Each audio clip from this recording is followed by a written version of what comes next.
Hi, everyone. Welcome to the webinar today. My name is Alexandra Alvarado, and I'm the Director of Marketing and Education here at the American Apartment Owners Association. Very glad that you can join us today for some legal updates. I know all of you joining today are probably in California or at least have rental property in California, and there are a ton of new laws that have been passed that are pretty much affecting most of you that are going to be on the call today. So we're going to go over what those are with our guest speakers. But to start, just want to remind you that we are recording this whole thing, and we are also going to be providing you with the slides and the speaker's contact information so you can get in touch with them if you do have any questions that we're not able to get or any questions that come up after the webinar.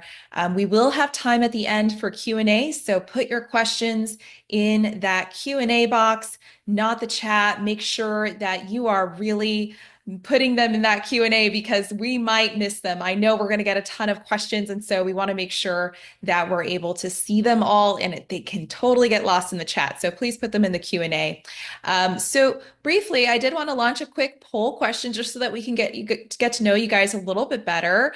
So please select what best describes you. Are you a property owner, property manager, HOA board member, tenant? And if you're more than one of those things, maybe just select the primary one that you would consider yourself for now. And I'll leave that up while I introduce our speakers. So today with us, we have Edrin Shamtob. He's a proud graduate of the University of Southern California. He's a distinguished attorney at SNS Law Group and recognized as one of Los Angeles's leading real estate attorneys. Although he is in Los Angeles, he did say prior to this presentation he's going to cover the topics that really would apply in California, the whole state, as well as maybe some call outs to Los Angeles. So glad to have an attorney with us. We love that. That always helps us get good information. And then we have with us Gregory Carlos as well, who is our Dr. Balcony expert. We've had him speak to our group a couple times before, and it's always a good time to have Greg here because he knows everything about the balcony inspection law, which is really, I think, one of the laws that a lot of members really need to get ahead of with some of the deadline that already passed and then another one that's coming up, if I'm not mistaken. Yeah, Greg will go over that. He's the vice president at Dr. Balcony. I'm going to quickly here end the poll and share the results. It looks like most of you on the call are a property owner, so that makes total sense. And then second, we have property manager, and then we have a few tenants, which is interesting. I love that you all are staying in the know as well. So I'm going to go ahead and stop sharing that. And secondly, we also want to know if you have properties, how many do you currently own or manage? So I'll leave that up for a little while. And in the meantime, I'll hand it off to Edrin to get started so we can go over some of those legal updates in California. Good morning, Alexandra, Greg. Thanks so much for having us once again. We always appreciate the opportunity to meet with your members at AAOA. Shed some light on legal issues and new laws on the horizon and ones that have been passed recently up and down the state of California. My office is in the city of Los Angeles, but we do represent property owners, property management companies, landlords, HOAs up and down the state. We're very well familiar with California-based laws in addition to local municipality laws. But today I'm going to cover new laws that have been passed in the past handful of months, and also one California law that's been on the books for a little bit of time, but that's been recently modified. That's going to have an impact on property owners and property managers. I do have a PowerPoint so our viewers can follow along. So I'm just going to share my screen.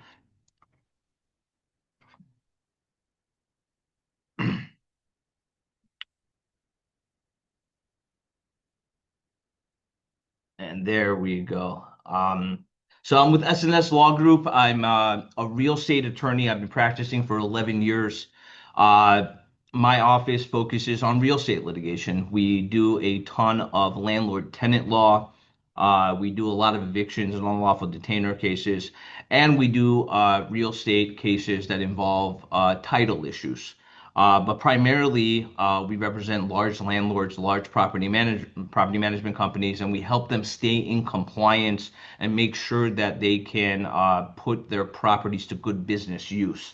So today we're going to cover a handful of new laws that have come into effect in the past couple of months. I'm going to provide an overview of AB 1482, which is the statewide rent control law that went into effect a handful of years ago, but which has recently been amended by Senate Bill 567. I'll talk to you about the new positive credit reporting requirements, where landlords are now required to report to credit bureaus positive rent payments made by their tenants. There's new security deposit regulations, and I'm going to have a tiny snippet on California balcony inspection laws before I hand it over to the expert, Greg Carlos, who can walk you through all of the new balcony inspection laws and how to stay in compliance with those laws.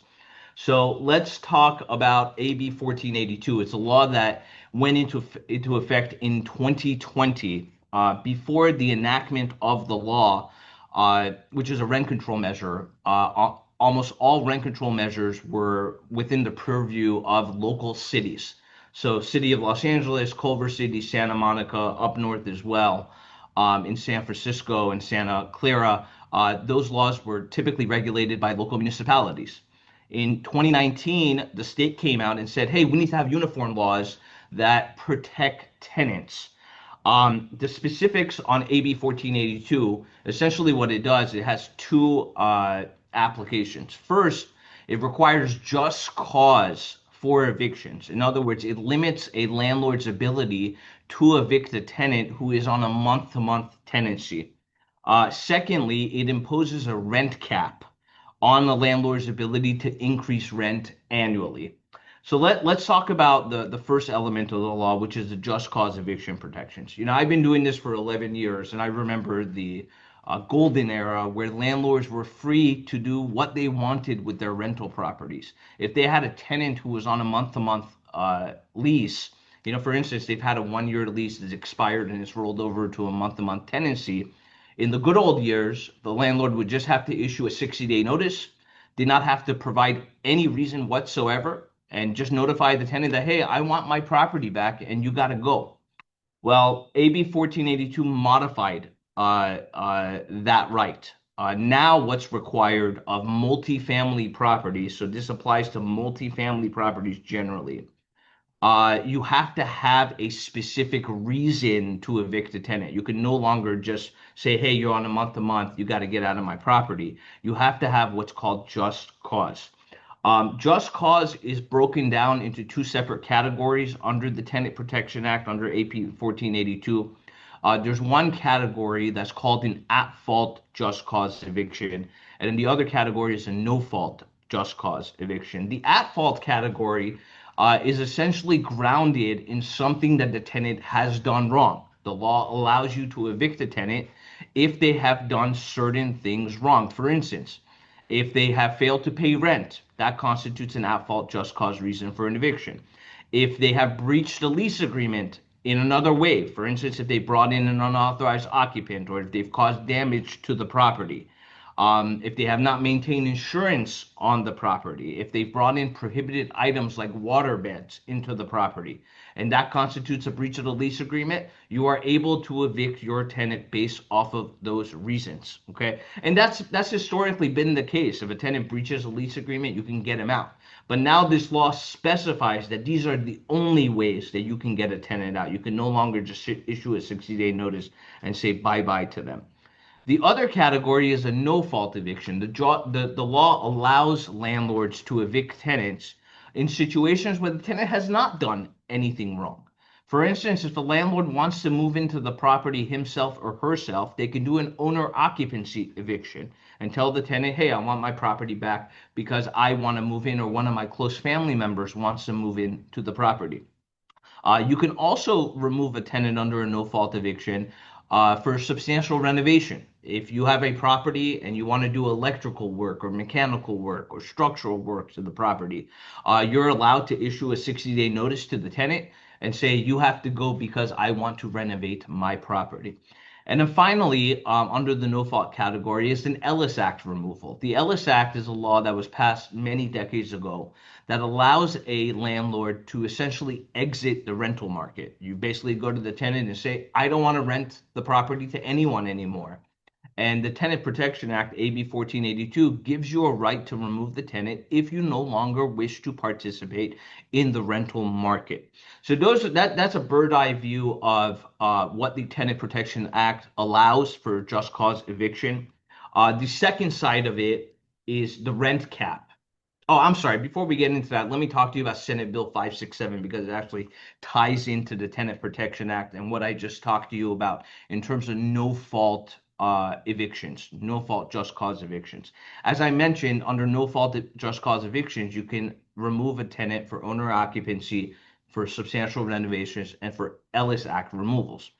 When the law was initially passed, the legislator did not do a great job putting a whole lot of protections into the law for tenants. Lawyers like myself who read laws, understand laws, and are able to enforce them, we took advantage of that. A lot of the times landlords would issue a notice to a tenant saying, hey, I want to substantially renovate my property.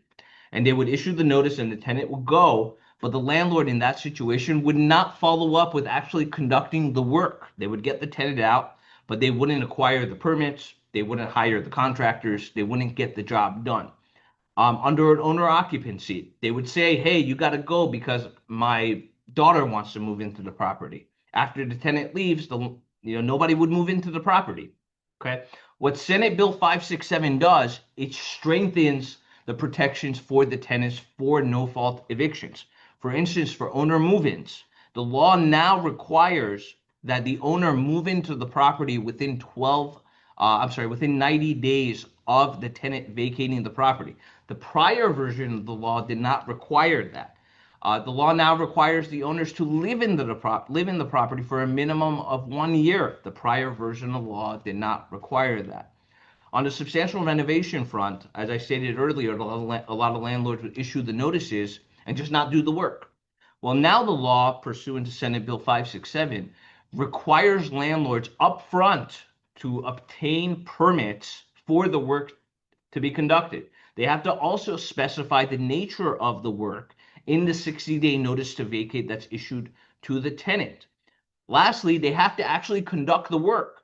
And the law imposes a penalty clause now under Senate Bill 567.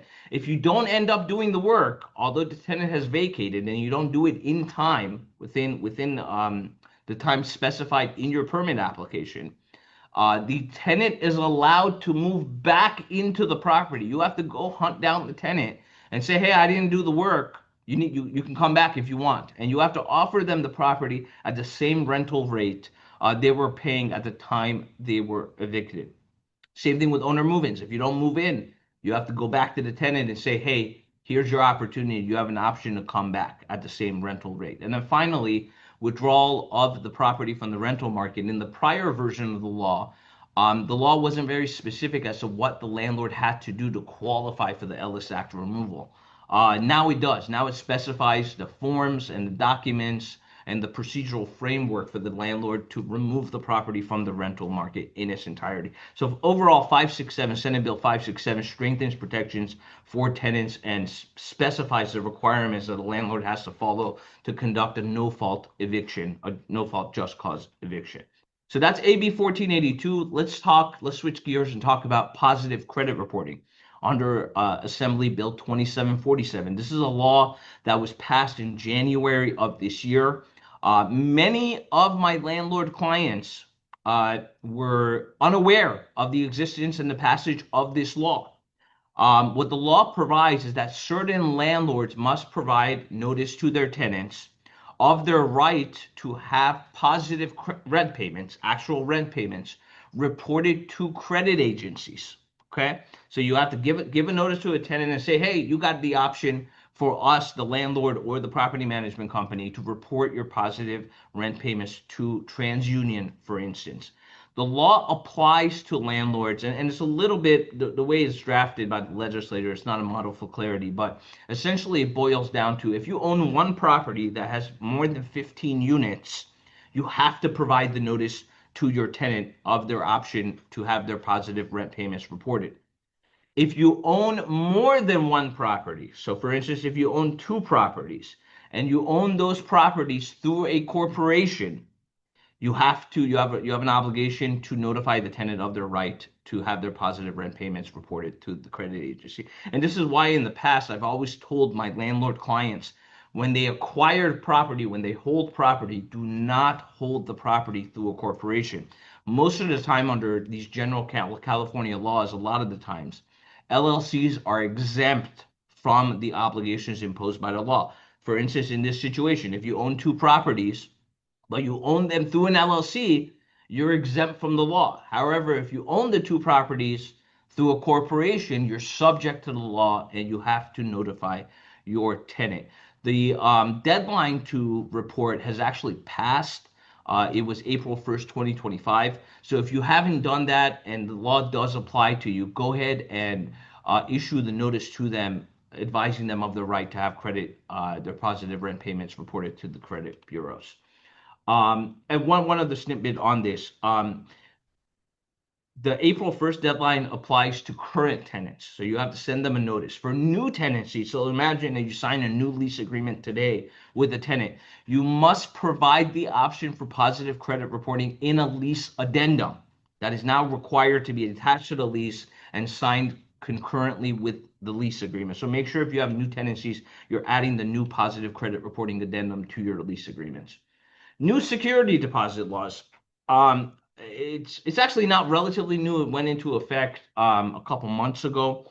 I will start with this. The California legislature has taken a hammer to security deposits over the last couple of years. About a year and a half ago, landlords were allowed to collect 2 months worth of rent for unfurnished units and 3 months worth of rent for furnished units as a security deposit. Last year, the legislature passed a law that now caps security deposit at 1 month for unfurnished units and 2 months for furnished units. So they've already, taken a sledgehammer to security deposits. And now AB 2801 takes another sledgehammer to it. What it requires is for new tenancies that the landlord must take photographs of the unit prior to the time that a tenant comes into possession of the property.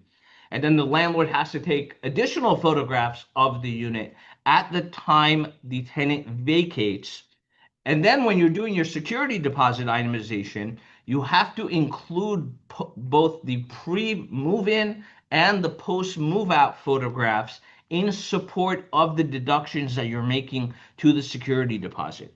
The law provides that if you fail to take those photographs and you fail to include those photographs in your security deposit itemization, you are not allowed to make a deduction. Okay, that's for new tenancies. For current existing tenancies, obviously you can't go, you don't have a travel machine, a time machine to go back in time. You can't take pictures of tenancies that came into effect last year. So what the law requires is for you to take photographs only when the tenant vacates and include those photographs in your security deposit itemization. That's for old tenancies only, where you're only required to provide move out photographs in there. And then finally, the deadlines for this, for new tenancies, it started becoming applicable April 1st, 2025. I'm sorry, for current tenancies, it became effective April 1st, 2025. For new tenancies, it's going to go into effect July 1st, 2025. So make sure you're taking your photographs for new tenancies that commence on or after July 1st, 2025. And then finally, before I hand it off to Greg to go into much greater detail on new balcony inspection laws, California passed Senate Bill 721, which requires property owners of multifamily buildings to conduct regular inspections of balconies, decks, and stairways.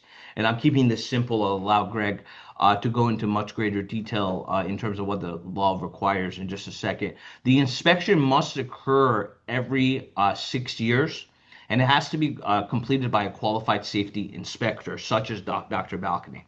The records, and this is really important in terms of record keeping, the law imposes a requirement for landlords, property managers to maintain records for 2 inspection cycles, which means that you have to hold on to those records. Imagine you do an inspection today, you have to hold on to those records for a period of 12 years.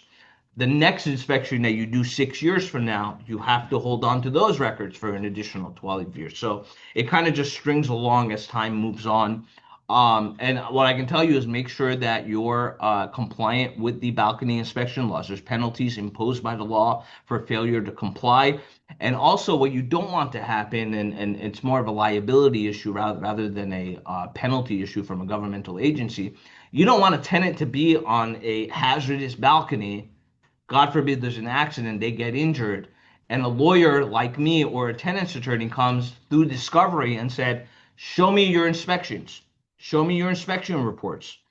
And they point to the fact that you haven't conducted the inspection, and that's going to support their theory of liability. So you don't want someone falling off a balcony or a stairway, injuring themselves, and then you're going to be in hot water. So make sure you're complying with the inspection laws, both from a regulatory standpoint, because you don't want the governmental agency imposing fines and citations, but also from a liability perspective, because you don't want a tenant to have extra evidence against you if they ever get injured on your property. That's the end of the presentation. Again, I'm with SNS Law Group. We're based in the city of Los Angeles. We focus very heavily on real estate litigation. We do a ton of trials, and we represent landlords and property managers and HOAs, and we protect their property and their property interests and make sure that they're able to make money through their property rentals. Um, Thank you so much, and I am going to stop sharing my screen. And I'll hand it over back to Alexandra or Greg to take over. Great, thank you so much. So we do have another poll question here to launch while Greg is pulling up his presentation. If I So could just mention one yeah, other thing, go I'm so ahead. sorry because I just saw a Mhm. question just pop up really quickly. The law does not allow you on the credit reporting, the positive credit reporting, it does not allow you to report negative rent payments. In other words, if a tenant misses a rent payment, you're not allowed to report it. The only time you can report it is if there's a positive rent payment, because the law is intended to build up tenants' credit Yeah, histories. That's the last bit. I just saw the question pop up, and I should have mentioned that sure. during my presentation. Yeah, it's interesting that you mention it. I actually read that law, and there's the words negative payments are never mentioned in the law. Correct. Isn't that interesting? Yeah. It's just hinted at. Um, but you can still report debt, right? So if someone moves Yes. out, they owe you debt, you can still report that as a collection on their report. So there's a Correct. distinction there. Okay, so the whole question here was, have you already conducted your balcony inspection? So for some of you, this may not apply, but I think for most of you, it will. So I'm curious to see how many of you are on time, or if you are some of the procrastinators on the call here who maybe haven't done it yet. So let me give it just a few more seconds here so we can get some more participation on this. And then Greg, if you want to get started in the meantime, we can let you kind of do your intro here. Yeah, thank you so much, Alexandra. Are you able to see my presentation, my screen, Yes, it Alexandra? looks Perfect. great. Yeah. Perfect. Thank you. So yeah, in the meantime, while everyone answers that question, thank you for having me today. My name is Greg. I'm here on behalf of Dr. Balcony, California's #1 balcony inspection company. We have a lot of ground to cover today, a lot of things to talk about. So I'm going to try to go through this as quickly as possible. Um, but yeah, let's get started here. So I see that a lot of people have already conducted their balcony inspections, about half of the people that are answering. So that's great to hear. A lot of people are taking care of their business and not waiting until last minute. All right, guys, so let's get started here. We did want to get started off with a quick disclaimer. So before we get started, please note that the information provided in this webinar is for general information purposes only. It is based on our experience, research, and industry knowledge. This presentation does not constitute legal, financial, or professional advice. We strongly encourage you to consult with licensed professional or legal counsel, such as Edrin, regarding any specific questions or concerns you may have. By participating in this webinar, you acknowledge that and agree that we are not responsible for any decisions that you make or any outcomes that may result from the information shared. Thank you, and let's begin. Once again, just want to point out, I'm not an attorney. These balcony inspections are what we specialize in, and we like to think that we're really knowledgeable. So hopefully we can, help out and share knowledge and help everyone achieve compliance with these inspections. All right, let's get started. So who is Dr. Balcony? Dr. Balcony are the leaders in the balcony inspection industry here in California. We're the one-stop shop for all of your SB 721, SB 326 balcony inspection needs.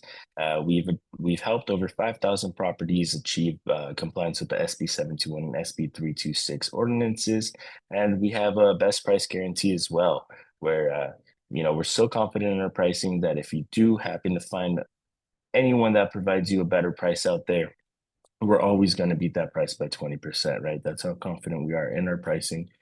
We want to help everyone in the state of California achieve compliance with this. And a lot of people know us from these balcony inspections, but we're striving to be more than that. We're a smart hub for safety and compliance with different ordinances. Now we're launching our two new products, Deposit Proof and ADU Nest, which we will get into a little later.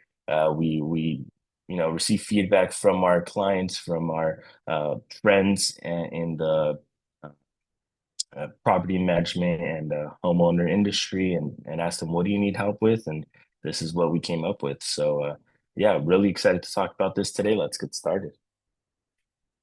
So why these balcony laws are important and why we should learn about them. So the SB 721, SB 326 requirements, obviously we want to talk about these to let you know which one of these you fall under, provide clarification. A lot of people have heard about this, have heard about a deadline, but they don't really know exactly, how to achieve this compliance. So we're here to inform you on that today, and then also help you protect your tenants, your residents, and also minimize your legal risks, right? So hopefully we're going to help you with this today, guys. How big of a concern are these balcony inspections? Why are these a big deal? Well, there actually are over 6,000 injuries annually that occur from balcony related incidents. On average, on a year-to-year basis, there's a 21% increase in balcony and deck failures, over 550 trauma center admissions annually due to balcony-related incidents, and tragically, there's about 140 children's deaths annually due to balcony-related incidents or exterior elevated element related incidents. And according to the California State Senate Committee on Housing, more than 90% of balcony failures over the last 20 years involved wood deterioration. So that's going to be a big thing that these inspections are looking into, and the main reason for these balcony inspections. So we actually want to share a video here, to show you, hey, in our neighborhood, this is how many tragedies, have been just caught on camera, right? It's a quick 1 minute video. This is going to be the balcony in Berkeley, right? There's, a lot of alarming incidents that take place in this video that we just wanted to share with you.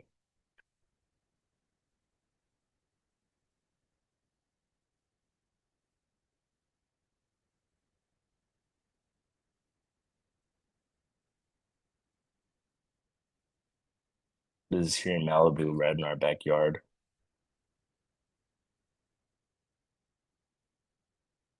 And this is actually only about 2 months ago in Silver Lake. So four people were in a balcony collapse there. Oakland as well.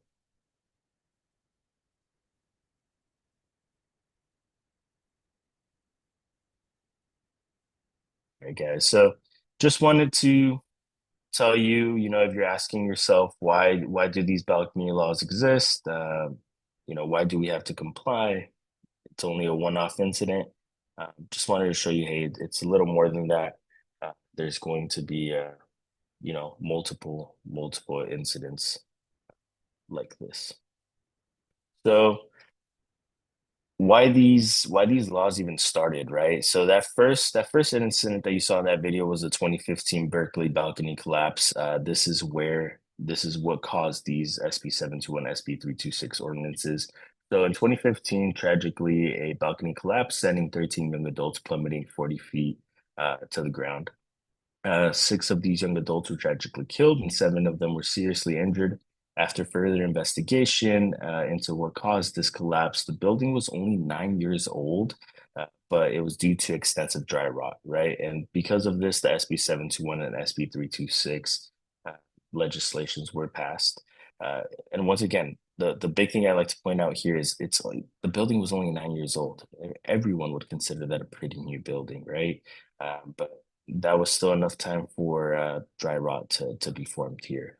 And then another recent incident, right? The most recent one that I can think of is February of this year, Silver Lake. So four people were on their balcony with their dog, and the balcony just collapsed out of nowhere, right?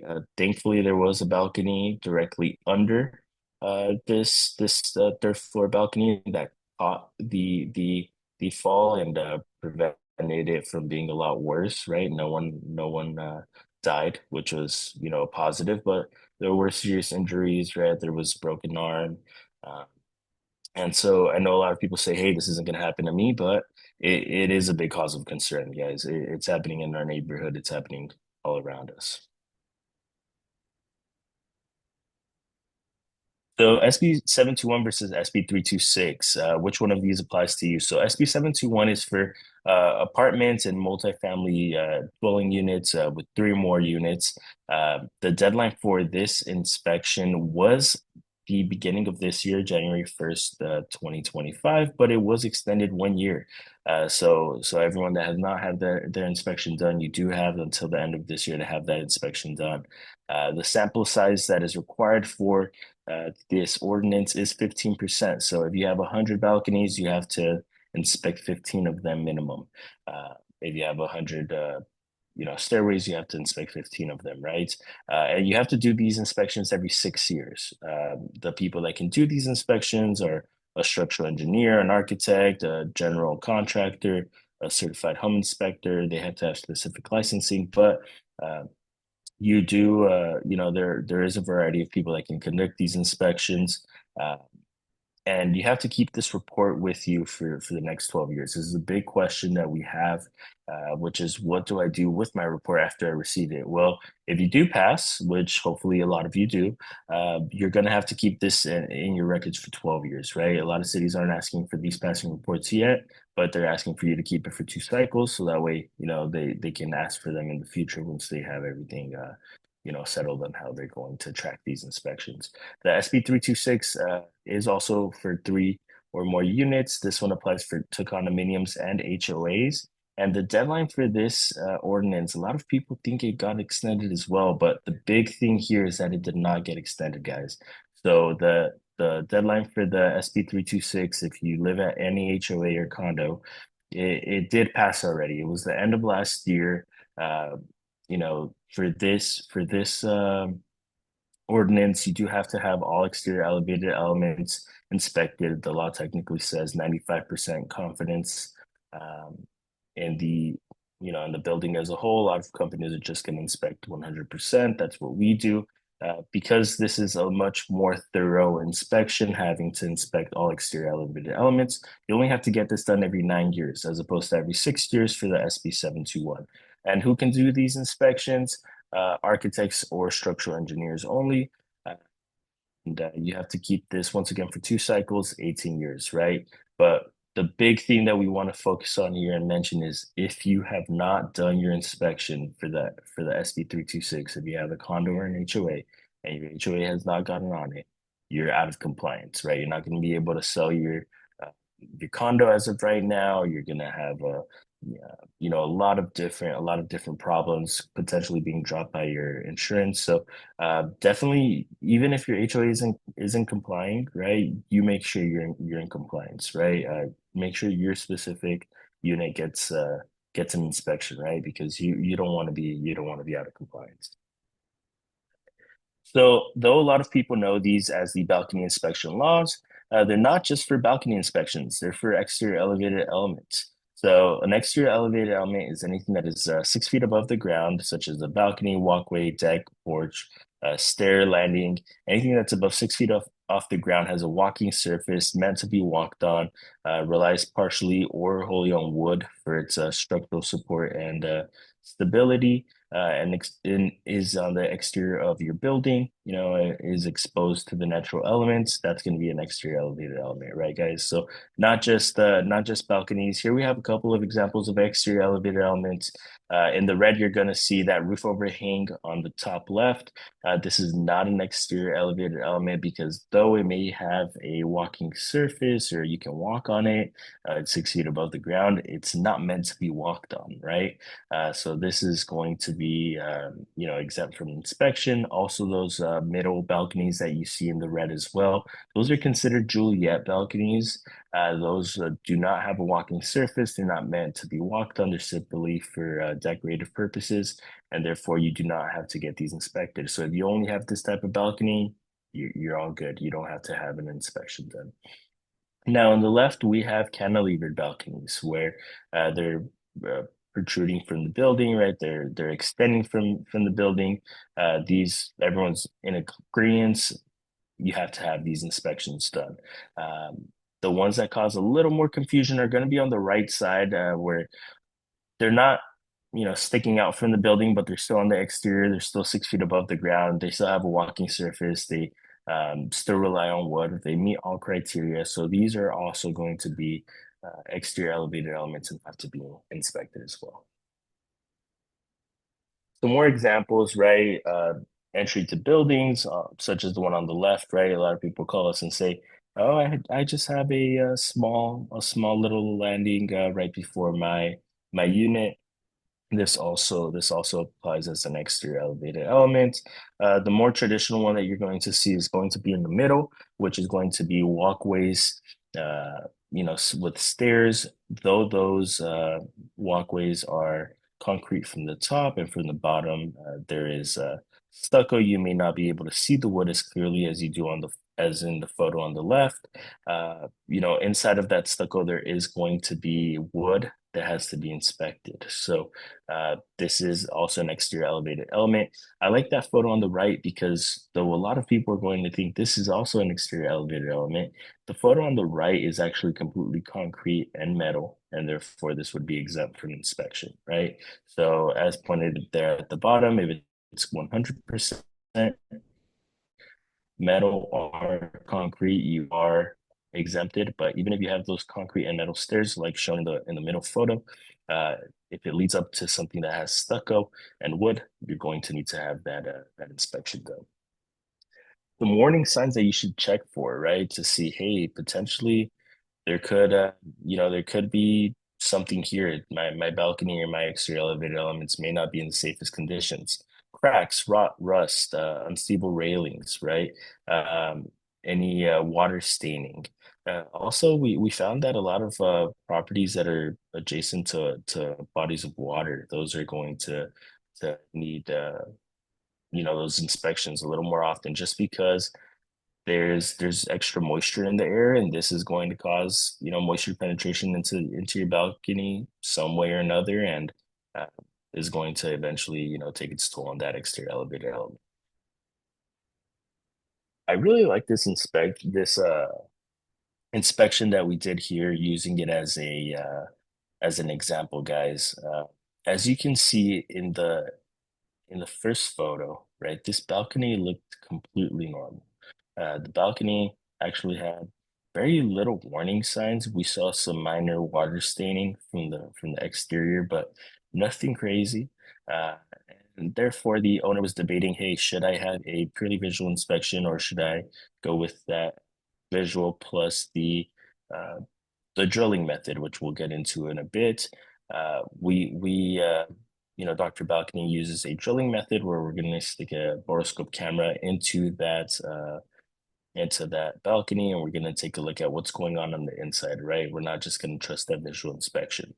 So we ended up doing this inspection for them, and we ended up finding that the balcony was completely rotted, guys. It was in horrible condition. Out of this person's 20 balconies, a majority of them were in a similar condition. So it was really astonishing to find, right? And a lot of people say, hey, well, my balcony looks great from the exterior.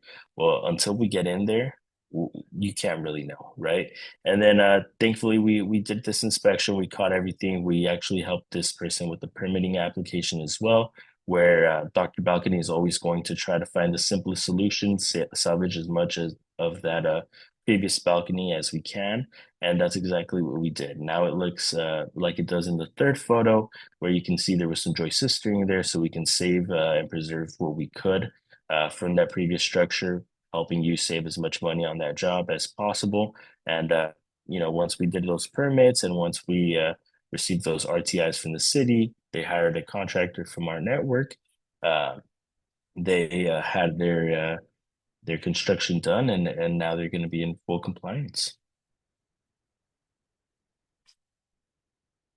So the typical inspection process, right? What is the typical inspection process?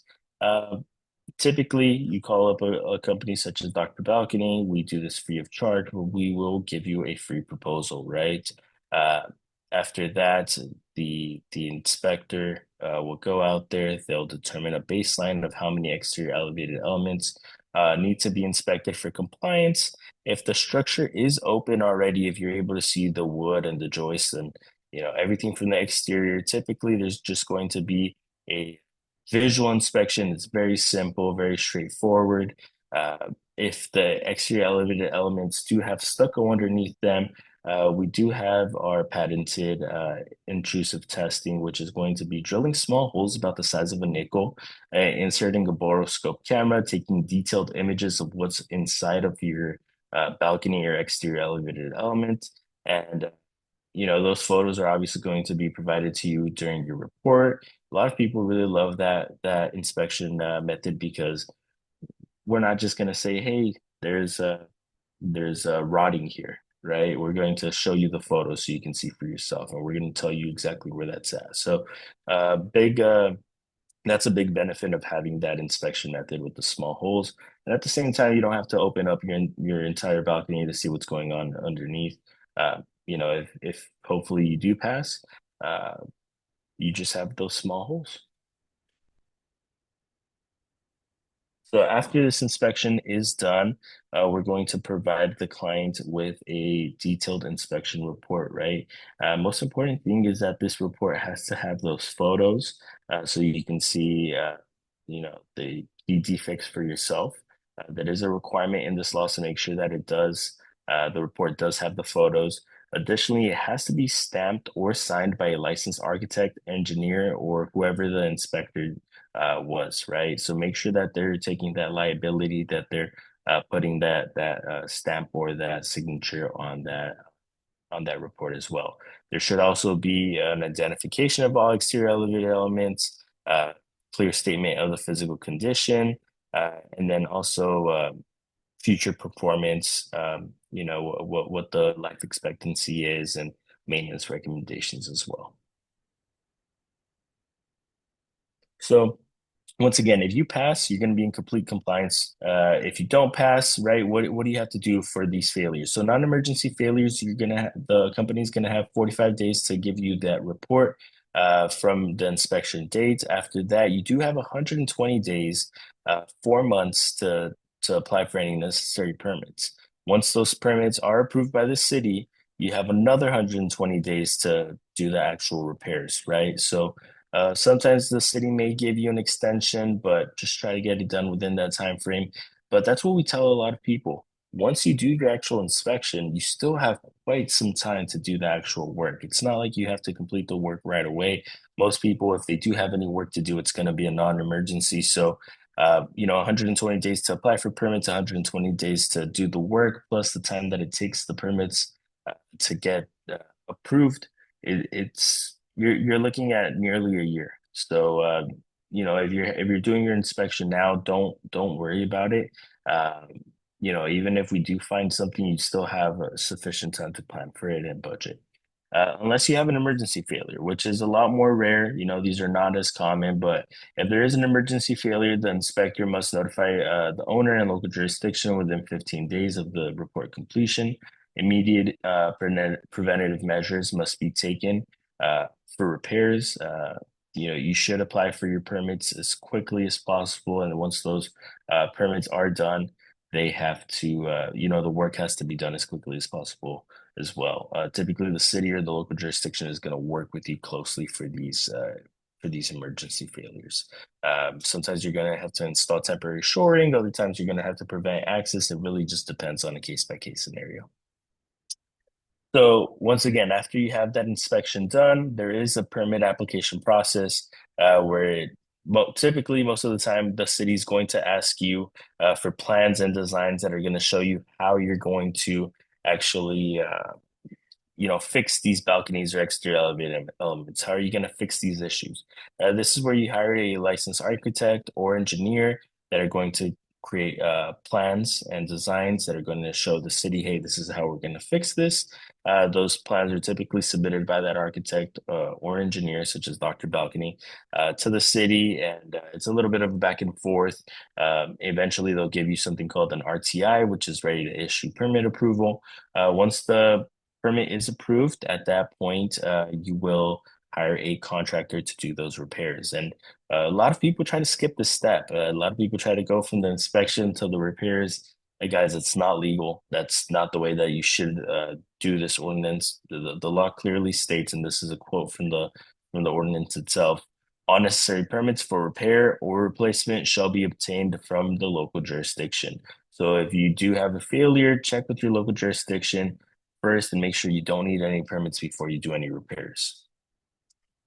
So once again, after you have your permit approved, you're going to hire a licensed contractor. They're going to pull the permit from the city, and they're just going to follow the step-by-step on the designs on how to fix these exterior elevated elements. After you're done with this, you don't have to have another inspection done. You just have to keep receipts. You have to keep a copy of your permit. You have to either have the city sign off or the engineer who did your permit sign off. Your city and your local jurisdiction will guide you on this.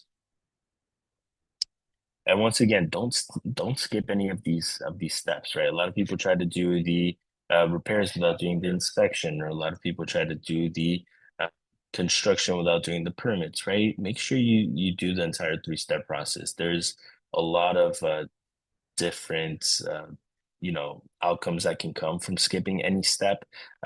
One, you have increased legal and financial liability if there's any injury, especially if you did any sort of work without any permits, right? You're not going to be able to sell your property if you did not go through the legal way, right? If you did not do your inspection, you're not going to be able to sell your property. That's happening right now with SB 326 with condos and HOAs. That's going to be happening next year with apartments. If you did the inspection, you failed, and you didn't do the work, once again, same exact thing's going to happen, right? Even if you did the work without permits, the city's going to say, hey, well, in our eyes, this isn't in compliance, right? Difficulty in financing, to purchase the property, right? Insurance have been dropping people that did not comply with the SB 326 ordinance. The law actually says that the local jurisdiction can fine you $100 to $500 per day that you do not do your inspection or you don't comply with the permits. Along with your sorry guys, your property may be red tagged by the city. So once again, don't skip any step in the process. If you do, it's going to be a lot more costly for you. Sorry about that. Additional reasons to jump on this as quickly as possible. Once again, budget. You're not gonna know what the budget is for your process until you're completely done with your inspection, right? Uh, Once you have your inspection, unless it's an emergency issue, you're going to have nearly a year to do the actual repairs. And it's a great way for you to budget and actually know, hey, this is what's going to need to happen, right? A lot of you are going to be worried, and you'll pass your inspection, which is going to be great. Now you know it's off of your shoulders. Where a lot of people are going to, not knowing, and uncertainty is a lot scarier than actually knowing, hey, this is what my next steps are. And at the same time, you're protecting yourself, you're protecting your liability, and you're protecting your tenants as well. So, guys, before we move on to the next slide, Alexandra, could you actually ask that final poll question, please? Sure.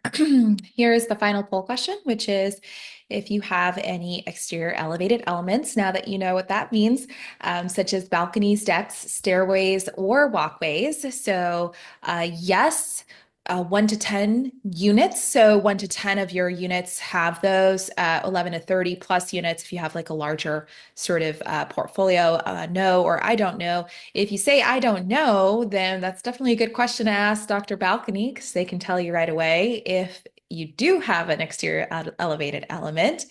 Okay, I'm going to leave this up for just another moment. I'm hoping to get a little bit more participation here on this question. Also, while you're answering that, I want to remind everyone that we are recording this, okay? And we are going to be sending you an email tomorrow with the PowerPoint slides. So please stay tuned for that. Also, if you have questions, please put them in the question box, not the chat. I'm only going to be looking there for questions. There's a ton of them, so hopefully we'll get to the good ones here before the end. I'm going to go ahead and end the poll. Apologies if some of you are not able to access the poll or Q&A. We did have a mishap with a link that was shared that was supposed to be for one person, but it got shared to multiple people.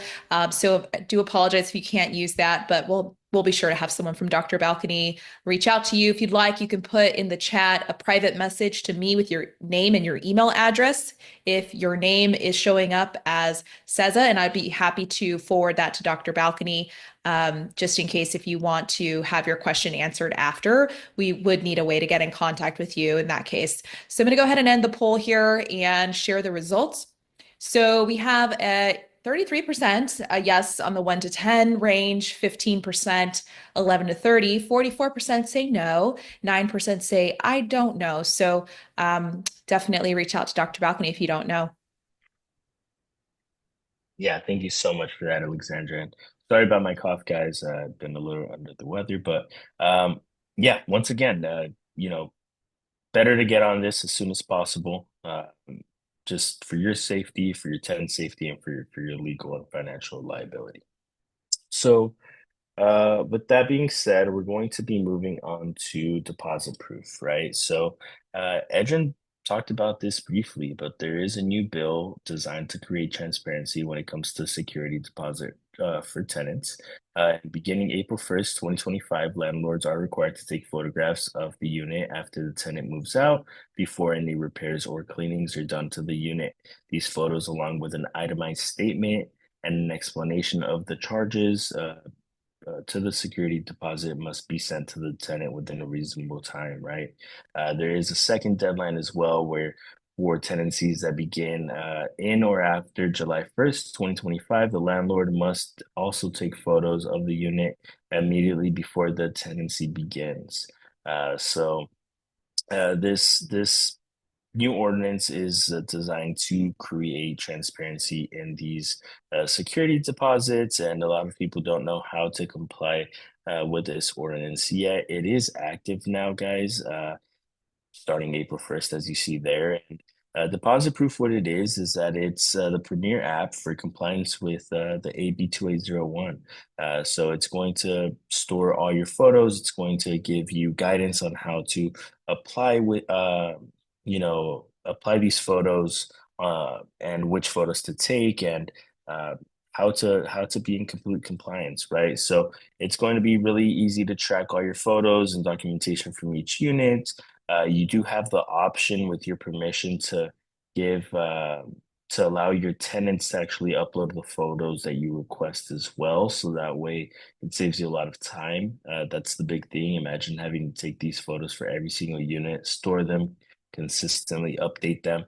So there is a feature where you're going to be able to have the tenants upload these photos, and you're going to just approve those photos as well. You're going to be able to report damages on there. You're going to be able to create statements, generate those statements, see your unit's history. So this app is created specifically for the AB 2801 deposit proof. Is going to be very simple to use. It's going to be uh, hopefully very helpful for our friends in the balcony. I mean, in the property management industry and the homeowner industry.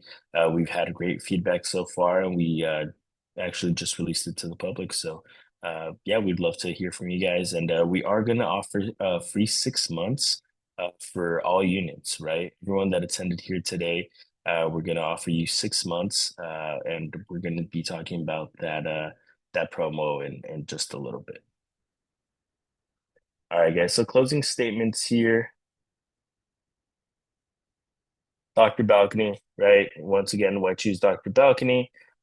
We're an inspection industry disruptor. We do things a little differently. We use AI. We give the best pricing. We are a high volume company, right? But at the same time, we make sure that we maintain that quality with our 3-step quality control process.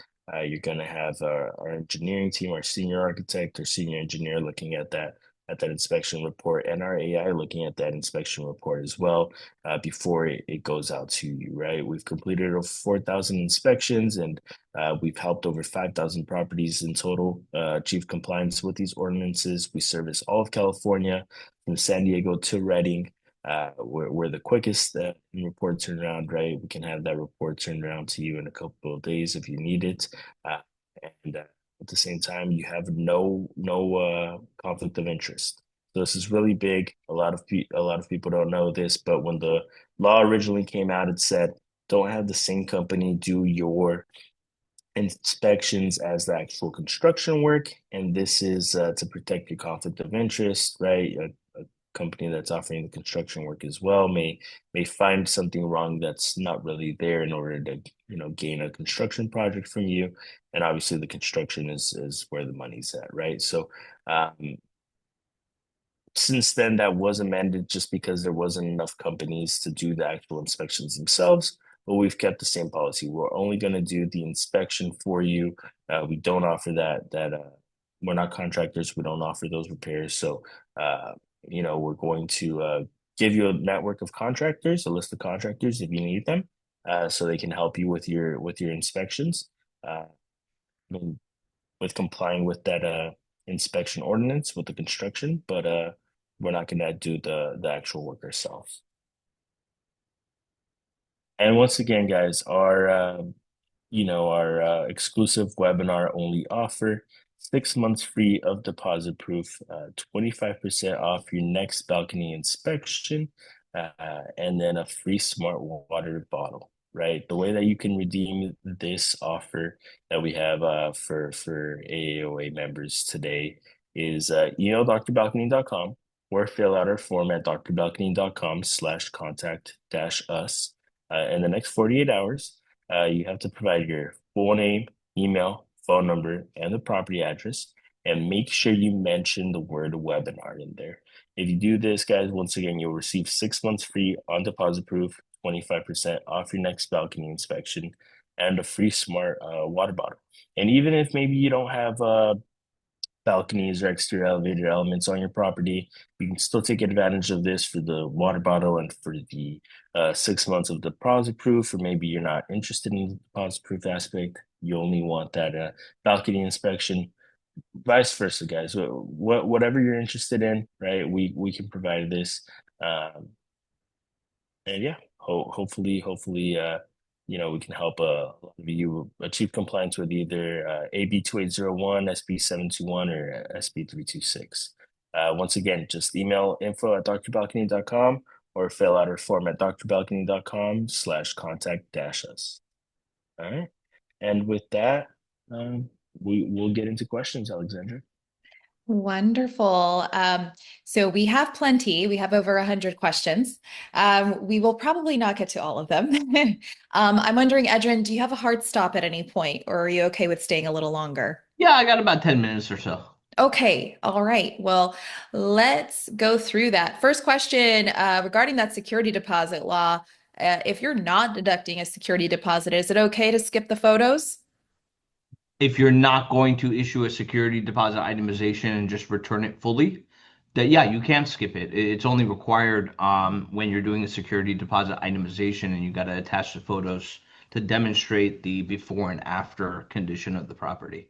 So if you're going to return it in its entirety, then there's no requirement for you to demonstrate the effects of the tenancy on the property.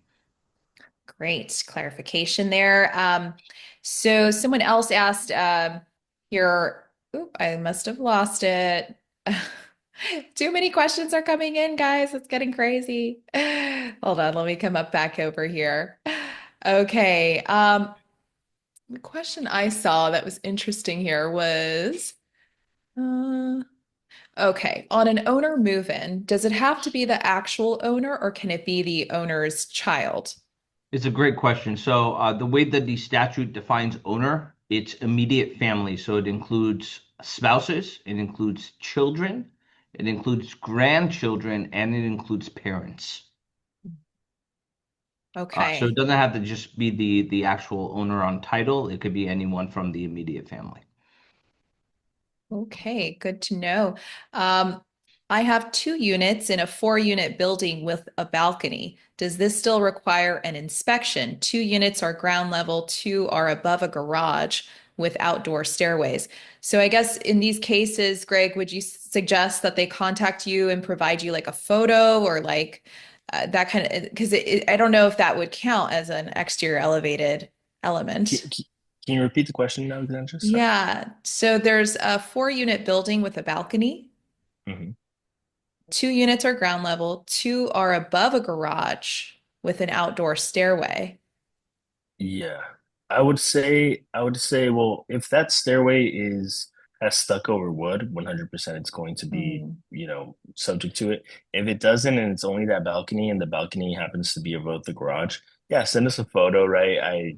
I don't want, it's more of a case by case scenario. It depends on whether it's completely on top of that garage, right? Or if it's, extending at all. So yeah, just send us a photo. Okay, great. All right. So wood is a requirement. Someone else asked that. Okay. So they Yes, do have to be yes. wooden to Or require that stucco. inspection or stucco. Yeah. Got it. Okay. Scrolling through here. Okay, copies, slides, webinar recording, that's all coming to you all tomorrow. I saw several questions about that. Okay, AB 2747, that positive credit reporting law. If we have an 18-unit apartment titled in our family trust, do we need to do the reporting? Absolutely, yes. Mhm. An owner that owns even one building with more than 15 units is obligated to comply with the law and provide the notice to the tenant. It gets a little bit more murky when you have a property that's less than 15 units. That's when the other side of the law kicks in, where own more than two properties total, and you own it through a corporation, you're also subject to the law. So if you own one building with 18 units, yes, you're subject to the law. Yeah, someone else was asking, if I have two single family properties, um, am I still able to take 2 times the rent for the security deposit? That was another question that came up It's a couple times. it's a great question. So, my presentation on the new security deposit law that went into effect a year and a half, 2 years ago, that limited to 1 month for unfurnished units. There's an exception to that for mom and pop ownership. Okay. If you own two or fewer properties and four or fewer total units, then you're exempt from the law and you revert back to the prior law, which is the two X on the rent for the security deposit for unfurnished units. So if you own two single family properties and only two single family properties, you can collect 2 months worth of rent for unfurnished and 3 months for furnished. Okay, good clarification on that, because I know if you can take that much security deposit, you probably should. Not a bad idea. Yeah. All right. Yeah, Sarah was asking, when did this 1 month security deposit law take place? It's pretty recent, right? I think it went into effect sometime in the middle of last year. I think it was maybe July of last year, about a year ago. It went into effect. But here's the important part because I saw another question. If you have a pre-existing tenancy where Yes. you collected 2 months worth of rent where now you're not allowed to do that, you don't have to return 1 month's worth. So all of those tenancies are kind of grandfathered in under the old law. But for new tenancies, if you sign a new lease agreement, then you're subject and you're governed by the new law that caps it at 1 month. That's a good clarification. Thank you for that. So thank goodness we don't have to do that accounting. That would be a mess. Yeah. All right, another one here. Who do we submit the inspection reports to? So this is for the balcony inspections. Are we just sending to the city inspections department? How do we know they've been received? Is there like an inspection report template? Yeah, so this is why you have to keep them for 2 cycles, right? Because depending on your local jurisdiction, everyone's doing it a little differently. Uh, Typically, the inspection company, they're obligated to provide any failing inspection reports to your local jurisdiction. Typically, we'll submit them to uh, code enforcement. Uh, and every city and local jurisdiction has a different way to submit these reports. But typically the company is going to take care of that. If in the future, they add something for passing reports, I'm sure they'll give guidance then. But for now, if you have a passing report, you're going to just hold on to that for 2 cycles, which is that 12 to 18 years. If you have a failing report, the inspection company is going to typically provide that to the city. Right. Another question here, if an owner needs to complete a no-fault eviction, like to move in or to sell the property, do they also need to compensate the tenants for 2 months of rent?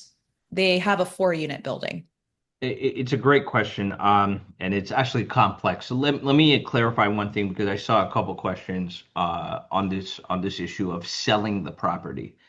The simply selling the property is not an identifiable just cause eviction reason. And I have a lot of clients who contact me and say, I want to sell it. I want to sell it vacant. Excuse me. Can I evict the tenant? You can't on just solely on the grounds that you're selling the property. Um, the other question is, does it apply to, I'm sorry, does it apply to a 2 unit? Is that what you asked? It was a 4-unit building. Mhm. And I should have mentioned this on the TPA on the AB 1482. The Tenant Protection Act applies generally to multifamily properties. Okay. There are exceptions, for instance, single family properties, condominiums that are not owned by a corporation. And we go back to that corporation issue again. If you're a single family, if you're a condominium and you own it in your individual capacity, or you own it through a trust, or you own it through an LLC, you are exempt from the law so long as you issue a notice of exemption to your tenant. Okay. If the property is a newer development, if it's been built in the last 15 years, no matter what type of property, if it's multifamily, single family, condominium, it is exempt from the law. So those multifamily properties that were built prior to 15 years ago, including, I assume, this fourplex, would be subject to the Tenant Protection Act. Great. All right. Ashley asking some questions about the security deposit refund, going back to that, a couple other questions similar. So we were under the understanding that we had to provide pictures showing the work that they are charged for and that that work was completed. So pictures from move out, then pictures after it's repaired and cleaned. Is that accurate? you mentioned move-in pictures compared to move-out pictures only, and what's the time frame on the pictures? What if we don't have the move-in pictures? Okay, there's a little bit of a misconception there. So you don't have to provide evidence of doing the work. Okay, you have to provide evidence of the defects in the unit along with an estimate of what it's going to cost to correct those issues. And that's why the law allows you to deduct from the security deposit. The law also requires you to issue the security deposit itemization within 21 days of the tenant vacating. A lot of landlords can't make the repairs within 21 days, so the law doesn't require you to show evidence that you actually completed it. The law allows you to deduct from the security deposit, so later on down the road, you can use those funds to make the repairs.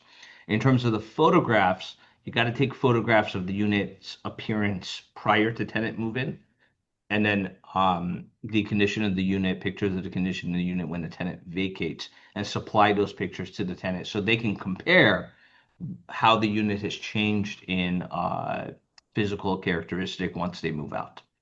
Got it. Yeah, Jennifer was asking if it makes sense to provide the photos to the tenant when they are mailing that security deposit statement to them.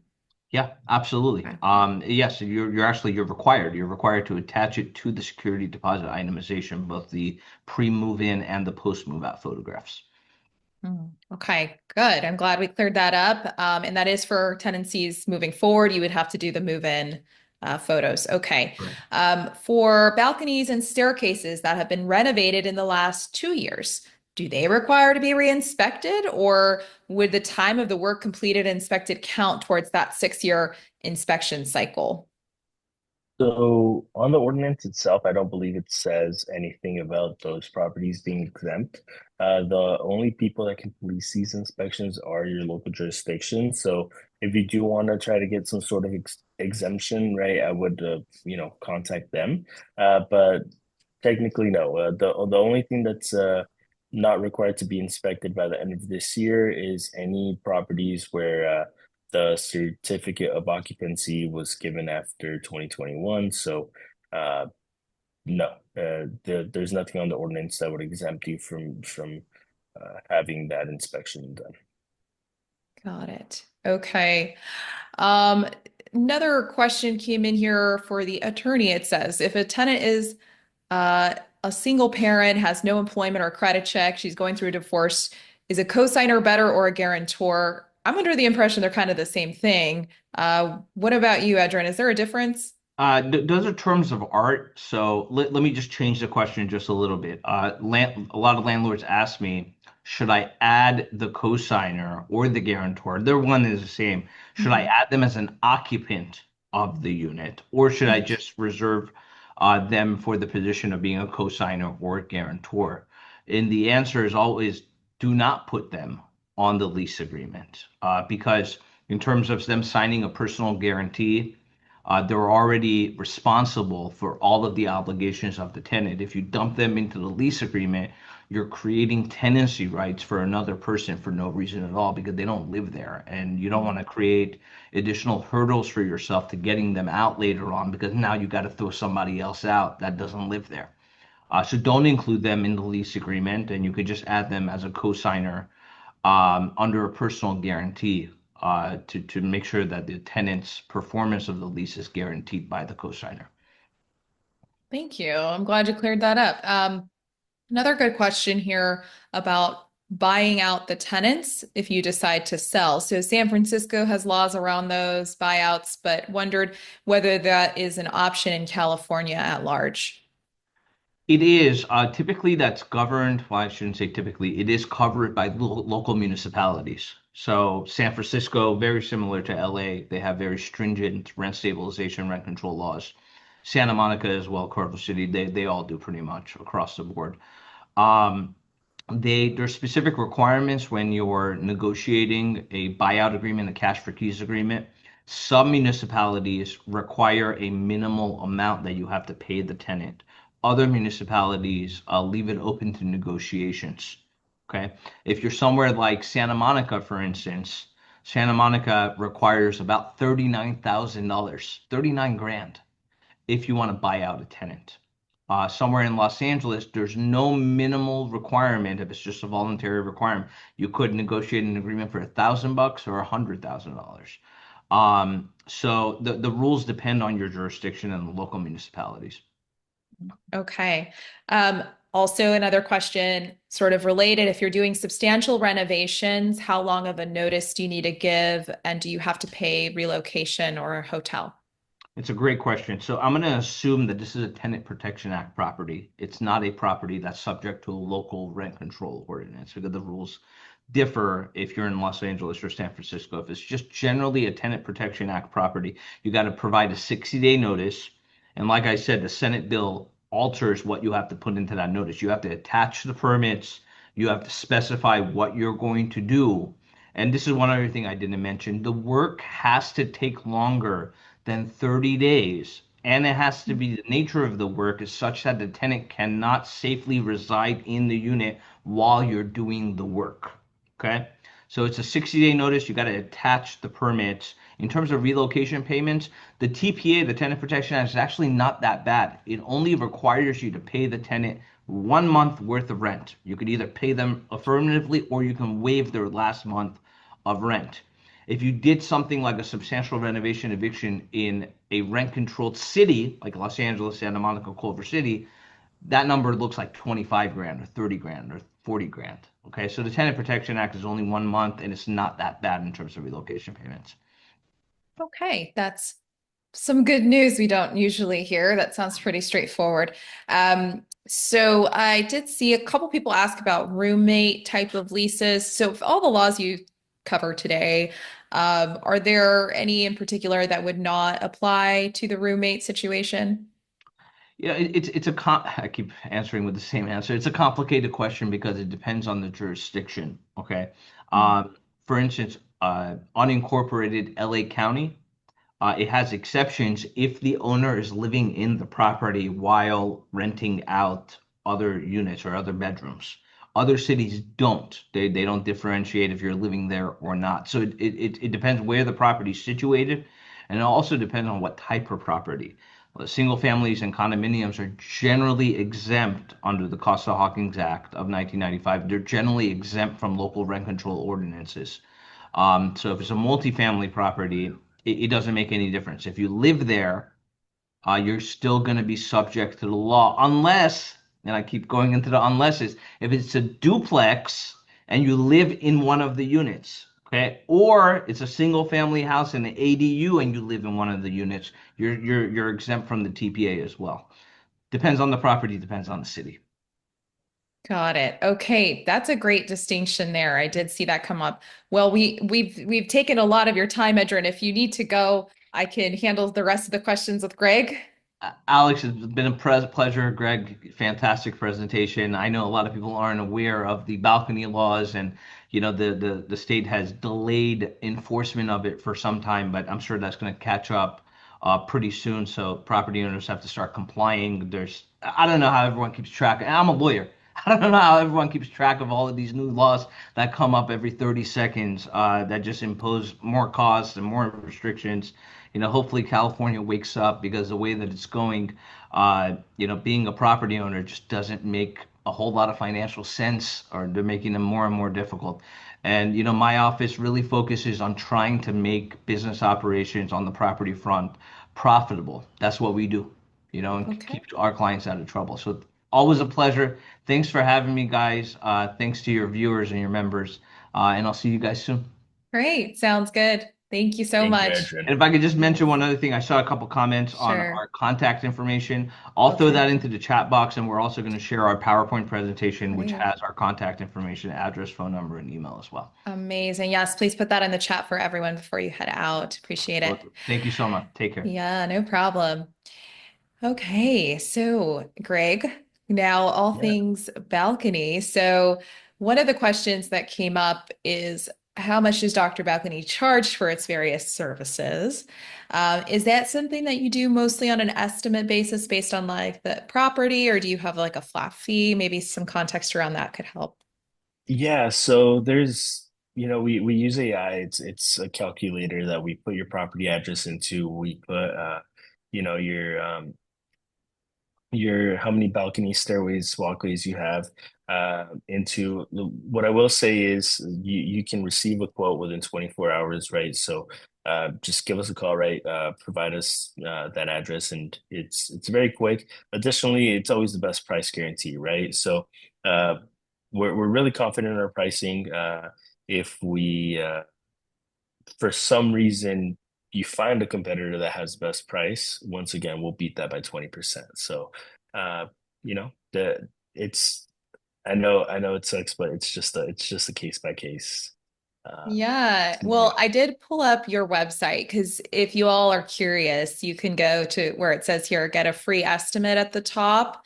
And then you can fill out this form. And then, like Greg said, they beat any price by 20%, which is one of the reasons we love actually recommending you all is because, we know a lot of our members have to do this, right? And so we want to make sure we're like able to give them a really cost-effective approach. Okay, a couple more questions regarding balconies. So, um, how do you force a condo association to do the report and the work? So, I guess that kind of comes down to if you own a unit in an HOA versus if you manage the HOA, right? What are you seeing, Greg, happen with that? Yeah, so beginning of this year, there wasn't too much enforcement on it, but it's really picked up recently where people are really being forced by their insurances dropping them by the scenario we're seeing the most is someone wants to sell their unit or their condo and they're actually blacklisted uh, and they're not able to sell the condo, right? Because legally they're not able to sell this. They need to Hmm. have their inspection report and provide that. So unfortunately, there's nothing, I mean, that you can do to force them to get this inspection done. However, my recommendation is give us a call, right? And we've been doing a lot of these one-off condo inspections where if you want to make sure you're in compliance, give us a call. We can do just your unit. After that, right, once we submit your report and that's submitted to the city, typically the city's going to say, hey, well, where's the rest of this property, right? At that point, they'll usually reach out to your HOA. They'll say, hey, we see the rest of, we see one or a couple of these units have had their inspection done. Where's the rest of this HOA, right? But that's the thing we've seen the most. Yeah, interesting. Yeah, James was asking if the cost is the HOA obligation or the owner obligation. So I So it guess, it depends on your contract with them. yeah. Typically, it's the HOA as a whole that does it. It's definitely a lot more cost effective that way. If we go out there for 5 units versus 1 unit, sometimes it's only, $100, $200 more. So we definitely recommend doing the HOA as a whole, but it's a case by case scenario where it depends on your contract with your HOA. Okay. Um, Also about deposit proof, does it integrate with any property management software or do you have plans for that in the future? Yeah, we definitely have plans for that. We just launched it. Once again, we became aware of this uh, bill beginning of this year and we started, asking people, is this something you'd be interested in? We got a lot of feedback saying yes, definitely. So we we quickly started working on this. It's something that just released right now. It's in its first stages where we're just trying to make sure everyone's in compliance with this law first, but definitely have some plans to integrate that and make it uh, a lot more useful in the future with not just the deposits, but other things as well. Nice. And I don't know if you covered this, the cost of the deposit app, how does that work? So we actually have 6 months free. Once again, if you sign up here after that, it depends on how many units you have on your property. Sometimes it's $1 for a unit, other times it's $2 for a unit. It depends on you and how many properties and how many units you have. Okay.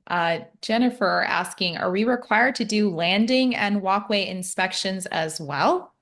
Yes. So any exterior elevator element, not just balconies, anything that's 6 feet above the ground, has a walking surface meant to be walked on, and relies on wood wholly or partially for its structural support or stability, is going to need an inspection. Unless it's completely concrete, you're going to need an inspection. Okay. Um, let's see. Trying to scoot up here to the top so I can find any balcony ones that we might have missed. Yeah, so it's difficult if you have a condo and the HOA are dragging their heels. Very Yeah. true. I feel that. Um, or any of these balcony regulations required for single family residences? No, no, only Okay. HOA, only properties with three or more units. Okay. Good to know. Someone else said, wasn't SB 326 extended to January 1st, 2025? Uh, so yes, January 1st, 2025, which passed. So Yes, they might have meant yeah. to 2026, Okay, huh? so 20 twenty Yeah. six. No, SB So, 721 was extended, not SB 326. yes. There was a lot of confusion there, but SB 326 condos and HOAs, deadline already passed. You have to get on that as soon as possible. Okay. Yeah. And Kimberly asking, and this is a tough one because I don't really have a resource for this. Unfortunately, finding the laws that are different between being an owner or an HOA. But there are attorneys that do specialize in HOA. And so I would suggest finding an attorney that does just HOA specific things. Kimberly, I'm going to mark your name because I actually subscribe to a newsletter of an HOA attorney because I like to stay informed on what's happening with HOAs. And so I'll go ahead and forward that to you if you're interested in subscribing to that newsletter or reaching out to that attorney. Another question here is a small 3x5 deck in front of the front doors on top of two steps from the ground level, subject to the balcony inspection regulations. So just two steps up. So two steps up, no. It has to be 6 feet above the ground. Great. Judith and others asking about the PowerPoint. You're going to get both PowerPoints, both speakers' contact information coming to you tomorrow, as well as the security deposit offer that and balcony inspection links that Greg went over. So you aren't going to miss out on that. Um, let's see. Does any of this apply to motels or hotels? Are you aware of that, Greg? The balcony No, stuff? not at this time. It's only Okay. only properties with three or more living units. Interesting. Okay. This person says that they already got their inspections done, but what is the time frame for repair?